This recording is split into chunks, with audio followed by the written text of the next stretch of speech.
Hi friends, நான் அர்ச்சனா நெத்திடெக்ஸ்ல இருந்து. இன்னைக்கு நான் காமிக்கக்கூடிய இந்த saree வந்து பாத்தீங்கன்னா சூப்பரான ஒரு டிஷ்யூ பேட்டர்ன். 2 சரியிலுமே ஒர்க் பண்ணி கொடுத்துருக்கக்கூடிய ஒரு ப்ரீமியமான ஒரு சூப்பரான ஒரு குபேர பட்டு saree. குபேரவலை வந்து பாத்தீங்கன்னா இப்போ டிஷ்யூ வந்து ரொம்பவே ட்ரெண்டிங்ல போயிட்டு இருக்கு. ஸோ இது வந்து பாத்தீங்கன்னா ரொம்ப சூப்பரான ஒரு காம்பினேஷன்ல இருக்கக்கூடிய saree. இது வந்து பாத்தீங்கன்னா சாரியுடைய பல்லு அண்ட் பார்டர் வந்து பாத்தீங்கன்னா நம்மளுக்கு நல்ல ஒரு காப்பர் சரிலையும் அண்ட் சாரியோடைய பாடி டிசைன்ஸ் ஃபுல்லாவே வந்து பாத்தீங்கன்னா நல்ல ஒரு சில்வர் சரிலையும் ஒர்க் பண்ணி கொடுத்துருக்கோம். அது மட்டும் இல்லைங்க, சாரியோடைய கலர் வந்து பாத்தீங்கன்னா பிங்க் ஷேட். அதுக்கு மேல ஃபுல்லாவே நம்மளுக்கு டிஷ்யூ ஒர்க் தான்.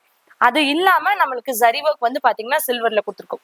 ஸோ இந்த சாரியோடைய ஆக்சுவல் பிரைஸ் வந்து பாத்தீங்கன்னா நீங்க எக்ஸ்பெக்ட் பண்ற அளவுக்கு ரொம்ப அதிகம்லாம் கிடையாதுங்க. ஜஸ்ட் 750 ருபீஸ்ல நீங்க பர்ச்சேஸ் பண்ணிக்கலாம். இதுல வந்து கலர் ஆப்ஷன் பாக்குறோம்னு வச்சுக்கோங்களேன், ஒரு பேட்டர்னுக்கு கிட்டத்தட்ட ஒரு 10 to 12 கலர் ஆப்ஷன்ஸ் அவைலபிளா இருக்கு. உங்களுக்கு இந்த சாரீஸ்ல கலர் ஆப்ஷன் பார்க்கணும்னாலும், இந்த சாரி பத்தின என்கொயரிஸ் கேட்கணும் அப்படின்னாலும் நம்மளோட ஸ்கிரீன்ல இருக்க நம்பர்ல கான்டாக்ட் பண்ணி நீங்க கேட்டுக்கலாம்.